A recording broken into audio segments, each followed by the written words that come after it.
Welcome, everybody. Welcome to May 16th, Spring Writes Literary Festival. Spring Writes is a program of the Community Arts Partnership of Tompkins County. It's the 13th year we've done this festival, and I'm Robin Schwartz. I'm the CAP Program and Grant Director. We have many more Spring Writes events. If you go to springwrites.org, there's workshops that are running from this Thursday to November. So please check them all out. And I'm going to put I'm trying to do this speech memorized because I've said it 40 times and I'm like, I know this speech. I don't. I will put the link, springwrites.org, into the chat. And we are taping all events. So in about a week, I think, if you go back to springwrites.org, you'll be able to watch videos of all of the events. So that's great. Some housekeeping. We're going to ask everyone to put yourself on mute. If you were off mute before, please put yourself back on. And please use the chat heavily for questions and comments. I mean, with this format where we're on mute and most of us have our video off, it's really the chat where we know that people are engaged and listening and having fun and appreciating what's happening. So please put comments in the chat. We're doing a Q&A after, right? Right, Eric? Yep. So please put questions for any of the writers into the chat. And after all three of them read, we'll go back to that. Although this program is free, I do give you the opportunity to donate to the Community Arts Partnership Spring Writes Literary Festival as a not-for-profit. It's just part of our job to continually try to get support from as many places as possible, individuals, businesses, and I'd like to thank our wonderful Spring Writes sponsors, Ithaca College, Wegmans, M&T Bank, CFCU Community Credit Union, the Odyssey Bookstore, and the Ithaca Marriott. We also receive support from New York State Council on the Arts, and Poets and Writers helps us pay our participating writers. And without further ado, I am going to turn the mic over to Eric Machan Howd. Oh, I'm going to introduce them too.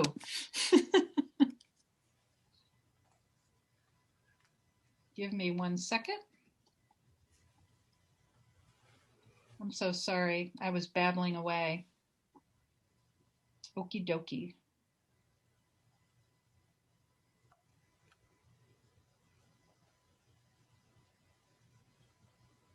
Eric Machan Howd is a professor of professional and technical writing at Ithaca College. His poems have appeared in, and this is a selected list, Nimrod, River City, Stone Canoe, and Caesura.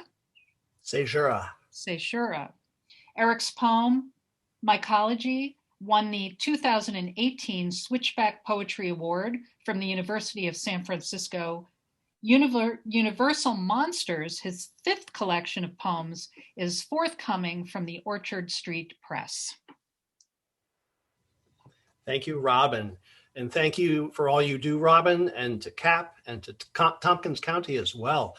When I saw the call come out for proposals for the Spring Writes, I kept thinking about all of us who came to Ithaca to study for the first time and wound up staying. And there's many more than just the three of us who are going to read today.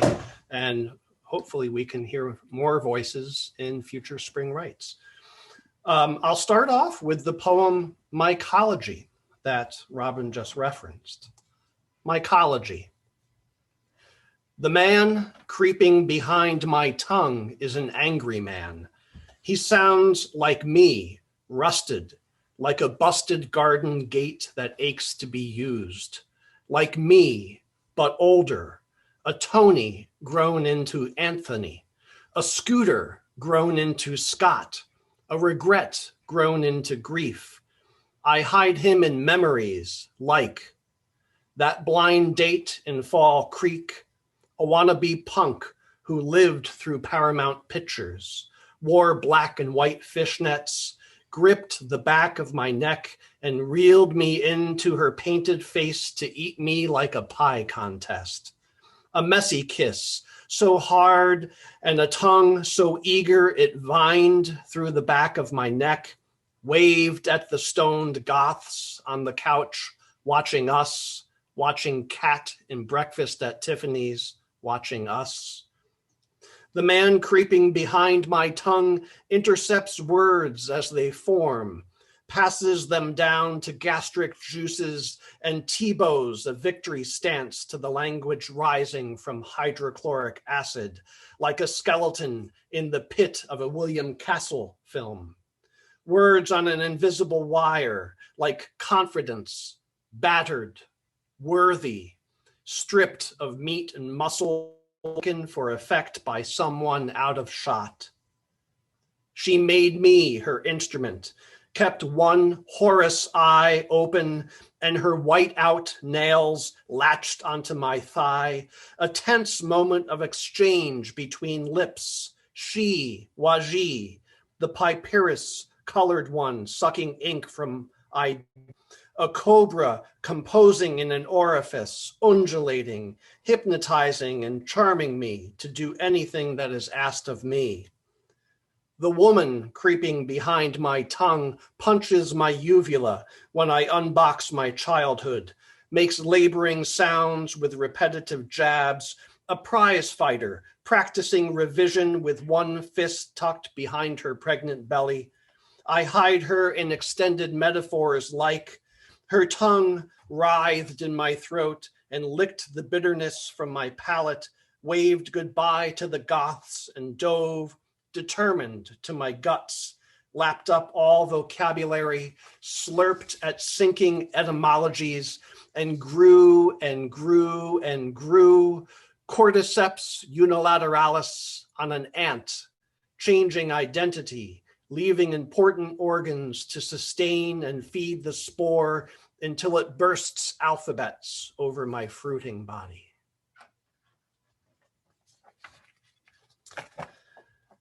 I'm going to be reading 7 poems, and that was the first one. This next poem came about through the Decadent Review out of Paris, and they had a call for poems to celebrate the composer Beethoven. And this is one I had been working on for a while, because some of you may not know, a lock of Beethoven's hair is currently in California. And that lock of hair made a huge travel across Europe, saved lives, and all kinds of other great events that happened to that lock of hair. Lock. Evil clings to hair like crusty fowlers on a boat hull, like spells in a witch pot boiling over, brewing filaments that blaze hot, bewildering eyes into eighth notes with violent edges. Johann van beating drunken time signatures into his son's ears, leaving Ludwig straining to hear music blowing lightly across tessellated floors, until Barber's broom sweeps it under evening mass when lead pipes whisper joy under the stained glass of a blind god.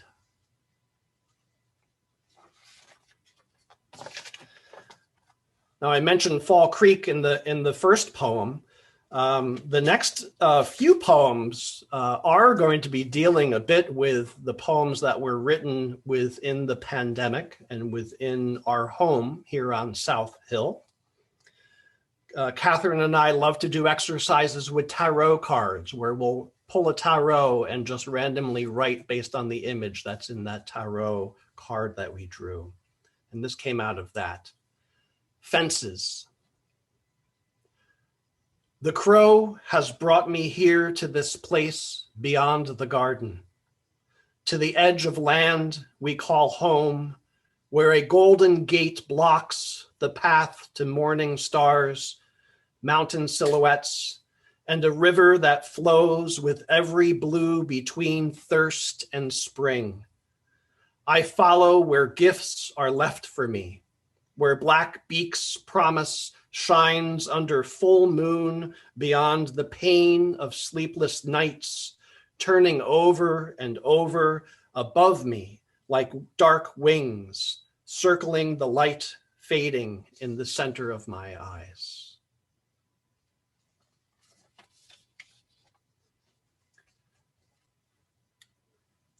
Necessities.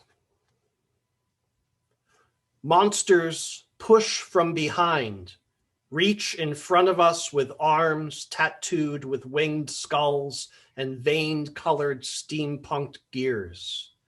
They grab the last milk and final cartons of eggs.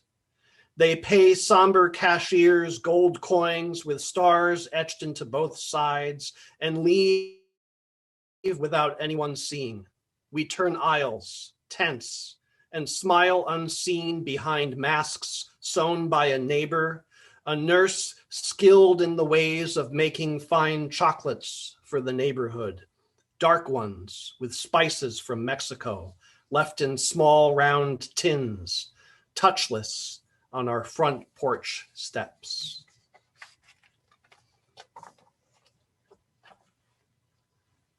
In the previous session, Christine led us through a wonderful unpacking of a poem titled Good Mother.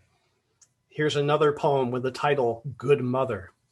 Titles aren't copyrighted, my folks. Good Mother.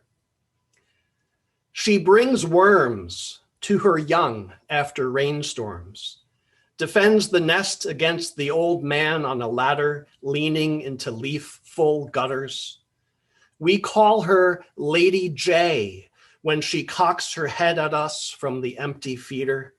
We leave peanuts for her on our porch in an empty bowl shaped like hands. When we can't think of anything to say to one another, we talk about her, the last time she was seen, and her baby, the one you found that summer flailing in the new mulch around the rhododendrons we always hope will flower and don't.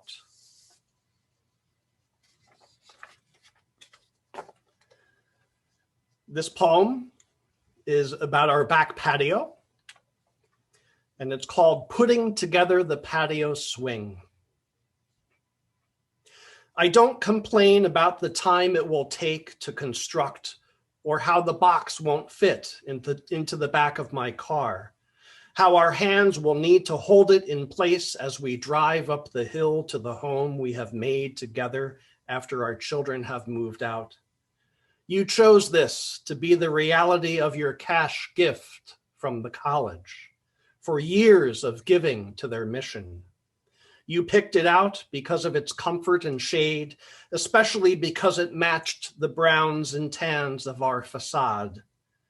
This is your time and your celebration, and I know how hard you work to remain seen in this world.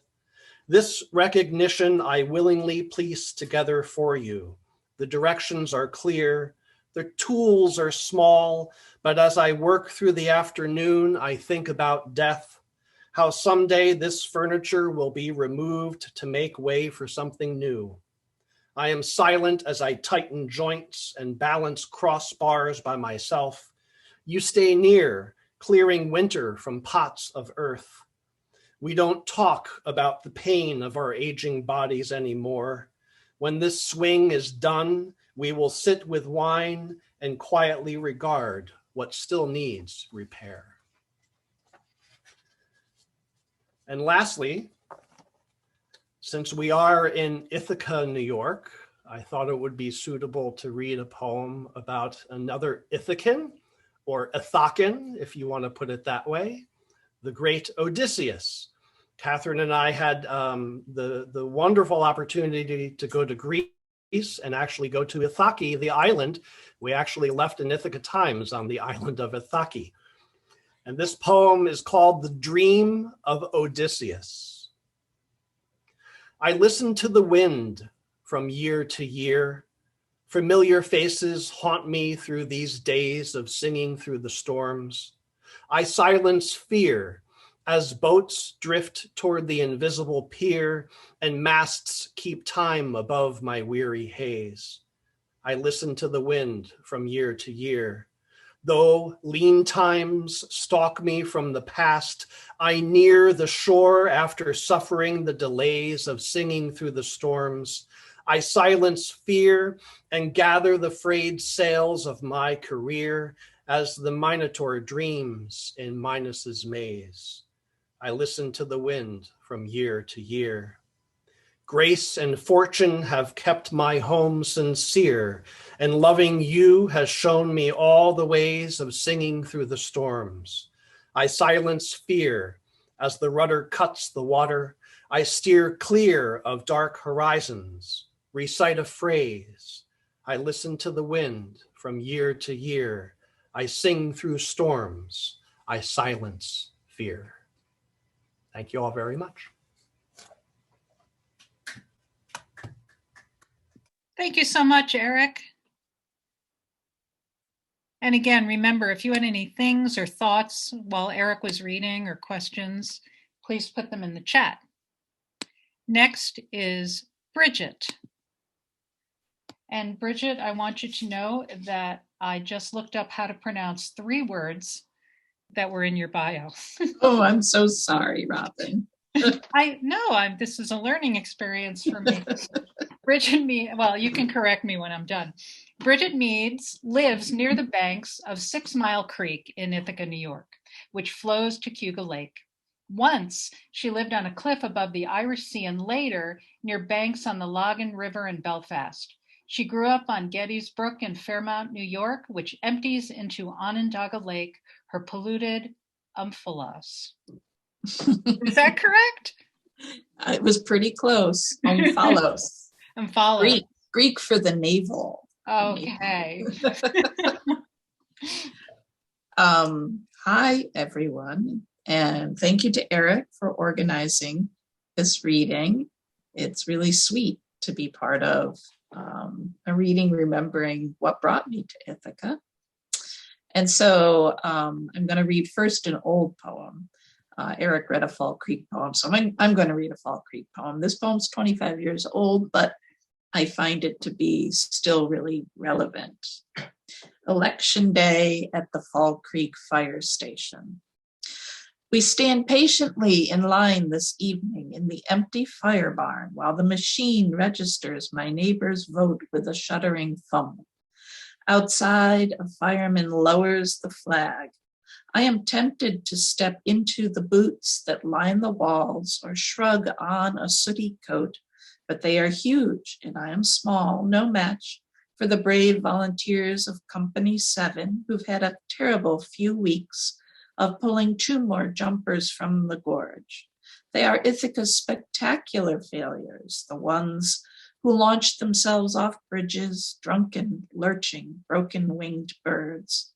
While we wait, the talk is of the nets the city wants to string from cliff to cliff, a mesh to catch the unbalanced like a giant hand. Another voter steps under the light and pulls the curtain, and I don't know why I am here in the growing dark.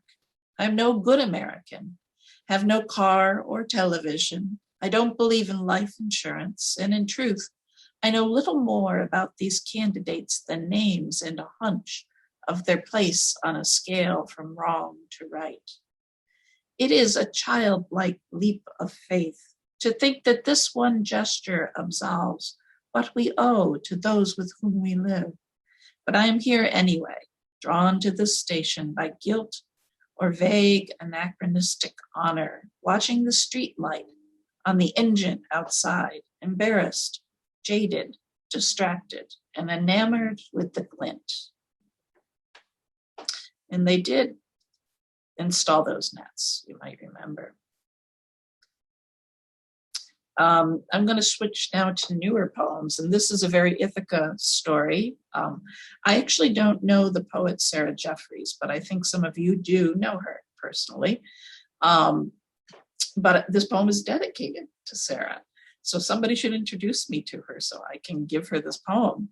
And the source of this poem is Catherine Howd Mahan, standing behind Eric in the blue, the beautiful teal. Catherine gave me a book of poetry by Lucille Clifton that I think you bought at Autumn Leaves, am I correct? And inside, we found that the book was inscribed to Sarah from the author, Lucille, with one word, joy, joy. So I also have Sarah's book for her. I want to give it back to her. So if you know her, I've got a poem and a book for her. But this inspired, I don't know anything about Sarah, but this inspired a poem. For the woman who gave away joy, for Sarah Jeffries. She lost her house key in the snow one frigid night in Rochester. Or she arrived on the late flight from California and found her door frozen shut. She was wearing only her black leather motorcycle jacket. Or she crashed in an old boyfriend's New York loft while he was away, found the key under the mat, discovered the skylight stuck open to the January sky. He had been spray painting his huge canvas and forgot. She spent the long night drinking whiskey with hot water from the electric kettle, mixed with honey and lemon, keenly aware of the sweet and sour, rocking cross-legged on the splintered wooden floor, listening to the frozen city, not praying, not chanting, but ruminating. She had it all and gave it all away. Now she is quiet, gestational, not answering your texts. She is negotiating the terms on which she will accept her life.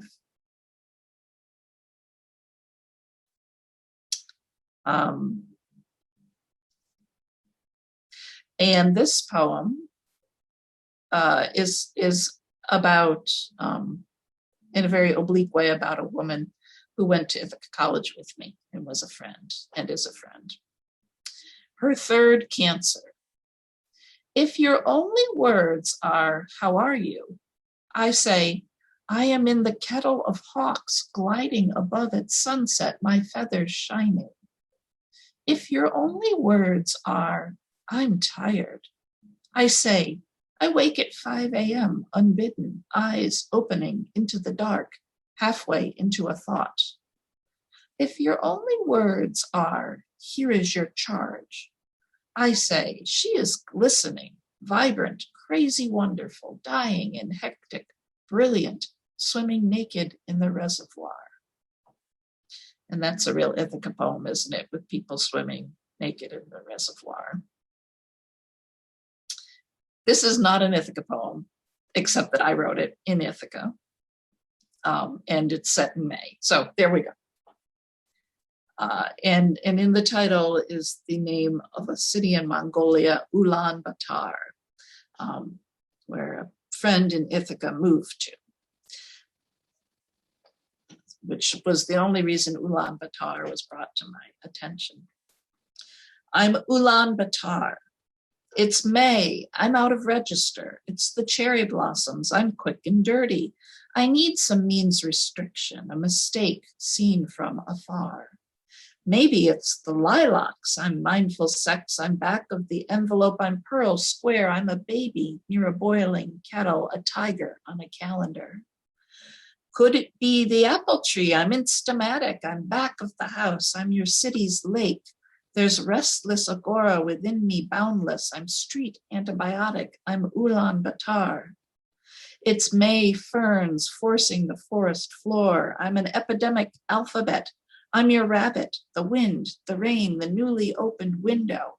It's very late. I'm still awake, a door ajar.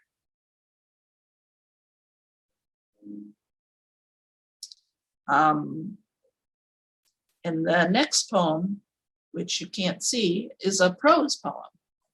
And I like to write prose poems quite a bit.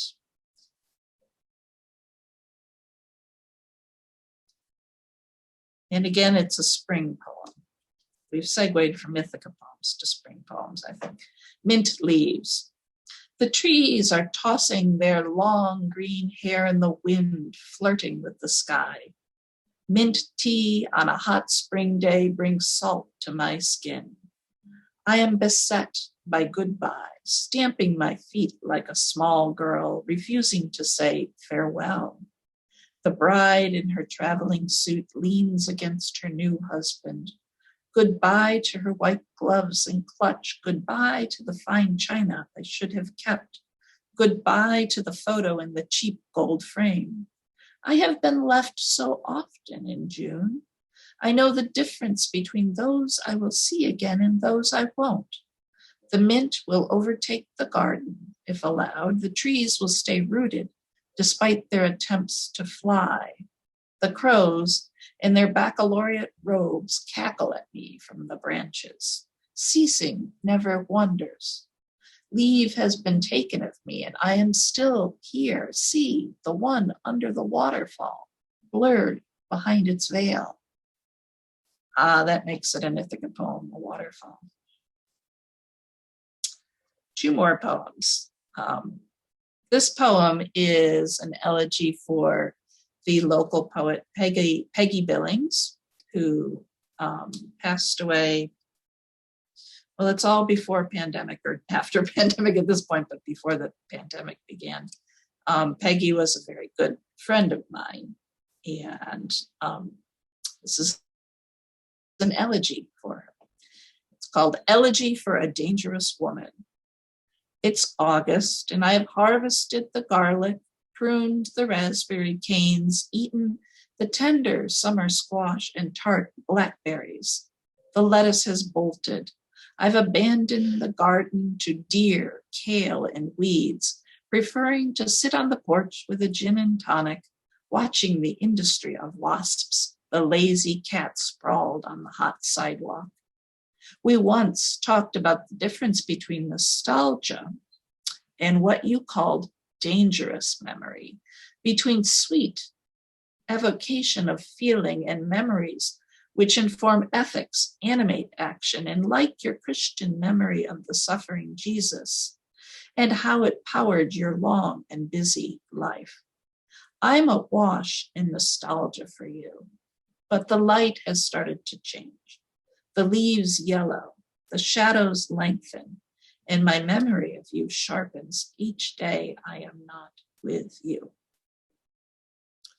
And finally,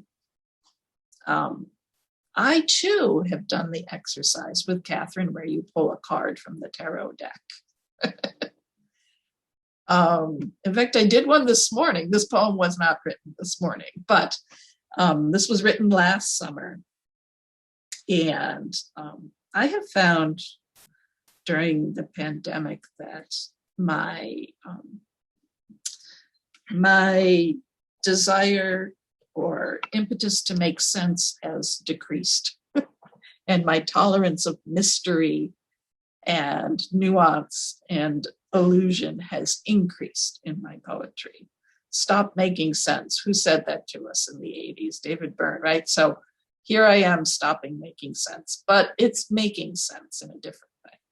So this is my last poem, 9 Kinds of Desire. With almost everyone else gone, she turned to the winged man, the one with the pet fox, all delightful, wild, mercurial. Doors slammed in the night. A peace offering of a torn flower appeared in the morning. She had 9 kinds of desire, and each cup was brimming full, fed from a secret spring. Thank you.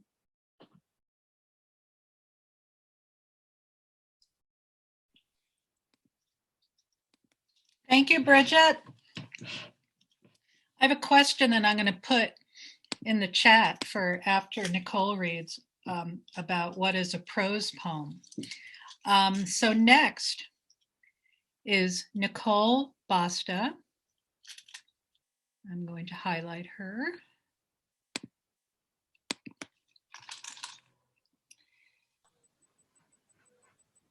And Nicole V. Basta's poems appear in Plowshares, Waxwing, The Journal, Tinderbox, Ninth Letter, etc. Her chapbook V was the winner of the New School's annual contest. Nicole is a collage artist, a teaching artist, and an assistant poetry editor at, do I say ANMLY or Emily? Anomaly. Anomaly. She returned to Ithaca last year after living in Brooklyn, rural Nebraska, in a camper in Austin, and everywhere in between. Thanks. Thank you, Robin. It's great to hear it. Bridget, did Bridget, you saw the book, the Lucille Clifton book? I saw that book. Catherine bought it for me. And Catherine bought, okay, because I saw the book too, because I know Sarah, and I almost bought the book, but then I didn't. So I think she needs the book back. I'm not sure why it's there, but tell her that I have her book. Okay. Okay, cool. But yeah, thank you so much, Eric, for including me in this reading. And it's an honor to be a part of Spring Rites and to be back in Ithaca. I was gone for over 6 years, and everybody always said, you'll be back. And they were right. I admittedly am going to read you some poems that are not, I think when you write poems in a place, the place always seeps in, but these are not admittedly overtly Ithacan poems. But I'm going to read some poems about my maternal ancestors. And this first poem has a name in it. It's Eva. It's the name of my great-great-grandmother, who is a member of the World's Disappeared. And this poem just came out in the most recent Plowshares. All the earth could bear. Distracted by a delicateness I don't summer with enough. The wood goes unsplit and blankets are added to the bed. My hands roughened not unlike the sun-cut skin of Eva in August. Dirt freckled knees and a cobweb of fear about harvest spun in the window. Under the frame of last winter's regret, she is canning all the earth could bear. No Madonna has yet to reveal herself in a clearing on the edge of town. Hope is no gun at the door. The children send a ruckus clanging down the field. Haven't you seen the laughter living inside the word slaughter? Oh, I can't get back to Zoom. This always happens. Ooh, okay. This is why reading from paper might have been a good choice. So Eva lived in what is now Poland. At certain points was Russia. At certain points was unnamed. I like to think about before we named land and drew border lines and those kinds of things. In any scrap of shelter, before pasteurized, before military pulled on boots, before southbound steam and metal carried, before arms to bear, before pitchforks and dark borderlines and lit roads and seeds with copyrights, when storm lost people in the wind's tatter, huddled in any scrap of shelter. And by shelter, I mean a tree. I mean what's come from somewhere with instinct. I mean the sorrow humming off the fresh clear cut on the outside of town. Before that, before Poland had a name from the Slavic word for field, before naming.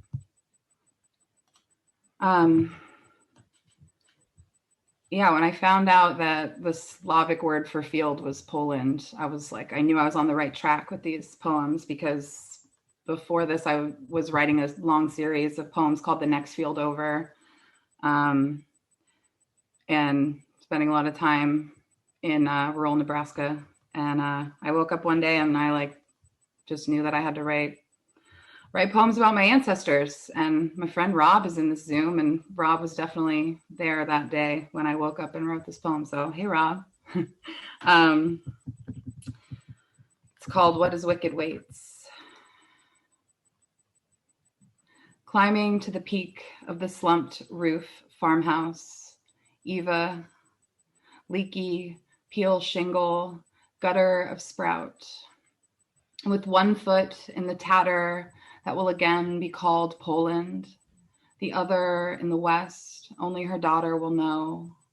What is wicked waits up north, daisies like eyes on the hillside. The coming season scatters its shadows. Eva never once turns her back. Her lips rake the whistle with the birds. The low hum rolls over what is rugged in me. Anna, still just a coin in a well, a click in the wood stove.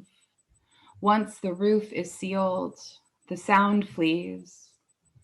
We never know to ask what is safe to stay. Eva peels potatoes, limp petals of skin that cover continents, futures to come that stick to our elbows. I guess the name Anna in the poem is Eva's daughter, who was my great-grandmother and who came to Pennsylvania, where I grew up.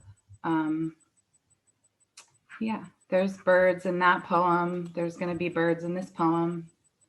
There's birds in lots of my poems. And thank every hour. The small yellow gods that are warblers are skimming the scum at the top with their wings. And may all words be like the name of this bird, the mouth trampling over the tongue to make sound of our naming, an honest attempt to do justice to what has no concept of justice, and thank every hour for each breathing, honorable thing, not making a mess of another. No crooked law or wicked judge needed to mitigate wrongdoing. And remembering the wrens, the tiny eyelashes on the cheek of the field, and how these birds throw the eggs out of the nest of other birds instead of building their own. And so is instinct, in a way, like a soldier who follows an order from the top. Can you tell me, please, where it is written how to forgive? I swear they're not all sad. The next poem has the name Elfrida in it, which is Anna's daughter and my beloved grandmother. Yeah, and I'm going to dedicate this poem to a guy named Randy who owns a bar in Marquette, Nebraska called the Don't Care Bar. Yeah. What keeps us? There's a cat at the back gate. Elfrida lent me her good belt. An angel puts friends in low places on the jukebox, and a shutter the length of a highway rides my spine. I refuse to name what homes in me, and then I do. Sometimes an angel is a dirty t-shirt, another round on somebody else. It's Friday night, too late for crop dust, too early for harvest. The moon hangs like a hairbrush on the edge of the sink. My ghosts have yet to come round for a drink and talk of salvation. But there's not a God here like the one that observes us from a limitless distance. Only this steady reminisce what keeps us from loneliness. No silver spoon for you, says an angel. You've got your own hands.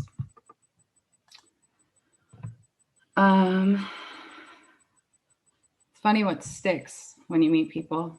Some people just stick like super glue. I'm just going to read this one.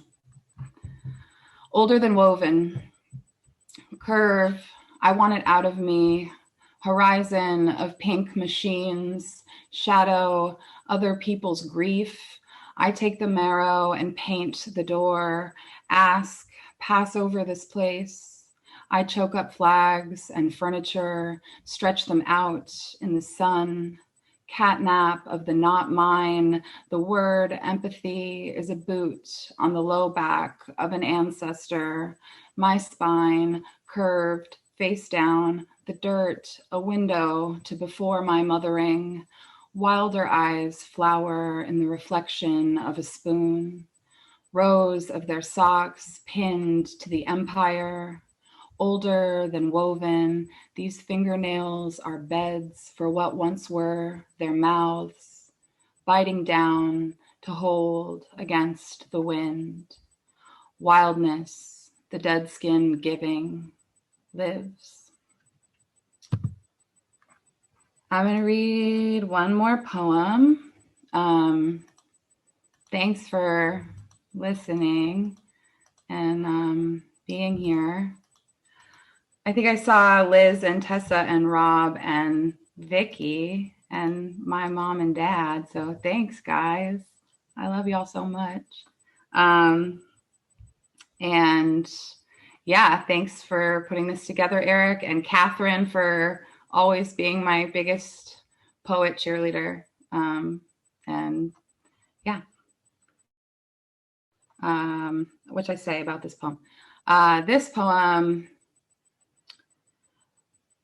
I guess what I'll say is when I was a kid, there was this mirror at the bottom of my stairs that belonged to my great-grandmother, Anna. And when I looked in it, I knew there was more. On our knees, a lace tablecloth, a curb-snagged mirror. There is no difference between adornment and criticism, or at least for the purpose of right here. Already sundown and already a fear of touch. Will you hold me? I say to the wind, which has no face, to become griefed by years, which commits to nothing but reappearing on a whim, like the memory of a broom in her hands, or what pacifies fear nowhere in this parlor of night. Anna, if the pine tree scratching the tin roof is the sound of you telling the story, go long. Tell until the tea is cold. Tell until the night is your homeland and the cold is less a scholar of survival and more sweet relief from the sun. Tell until the walls of the asylum crumble like dry cake we eat on our knees. Until your face is smeared with sugar. While you sleep, I will sew curtains from the lace so no one can watch as we turn away from ourselves. Thank you. Thank you. There I am. Thank you so much. That was really great. Thank you so much to Eric for putting that together. I did have a question. Before the question, I'm just going to mention again that the next event tonight is actually something that you register separately for. It's on the springrights.org website, but it's a Saltonstall Foundation event at 5:15 called Disability Futures in the Arts. And it's about writing retreats and residencies, how our understanding of design and accessibility is becoming more inclusive. And then at 6:30, I'd really love it if you could come to this event because it just has very low registrations. Yesterday, there were 180 registers for a playwright event. And tonight, this great event at 6:30 has 20. So if you are around at 6:30, you could be outside on your porch with the video off. It is, I'll talk about it more after the Q&A. Pandemic Dreams. It's a series of videos that community members submitted. It's going to be great. I had a question for Bridget. I'm not a writer. For those of you who don't know me, I'm an artist herder or wrangler. Please write in chat whether you like the term artist wrangler or artist herder. I would like to know about a prose poem. Because obviously I know what prose is and I know what a poem is, but. Right. I like both wrangler and herder. So a prose poem is a form, Robin, like a sonnet or a villanelle. It looks like a paragraph on the page, and instead of verse lines, it uses sentences. So it looks like a piece of conventional prose, but a very short piece of conventional prose. Unlike prose, it's not wedded to narrative structure or traditional arcs, story arcs. And people often use prose poems to write about dreams, for instance. So they have a kind of a hazy flavor of mishmash, things smashed together that might not normally be. Like a collage in a way, although you can do a collage in traditional verse. But there's also, I sometimes think of a prose poem as not a paragraph, but one long line that is as long as a paragraph would be. In fact, once I even wrote a prose poem on a very long piece of paper. And I tend to perform them with a rather breathless speed, you know? So that's me. I don't know much more about prose poems. Maybe somebody else does, though. Although it would be a nice workshop maybe next year for spring rites. Sure. Yeah. Some people don't think they're poems, but, you know, I'll have a fist fight about it. They are. That would be fun to watch on spring rites too. Does anyone have do the writers have any questions for each other? Or does anyone here have any questions? If not, we can wrap it up. Thank you so much, you guys. That was really great. And I got a lot of ideas, and there's a lot of nice comments in the chat for you. So we will end this call, and I hope to see you at one of the other events. Go to springrites.org to see what else is happening tonight. Thursday, there's a workshop. Catherine Mahan, wave at everybody, Catherine. Wave, see her? On Thursday, workshop, Reinventing Fairy Tales, Crafting Old Stories into New Fantasy and Horror, suitable for teens and adults. I don't know if I said your full name, Catherine Howd Mahan. The workshop will lead participants to re-examine their favorite fairy tales and draw from them to create new works of prose or poetry that give the old stories a contemporary twist significant to our lives today. And then there's 12 more workshops. So thanks for everybody for being involved in this event. Good night. Hope to see you soon.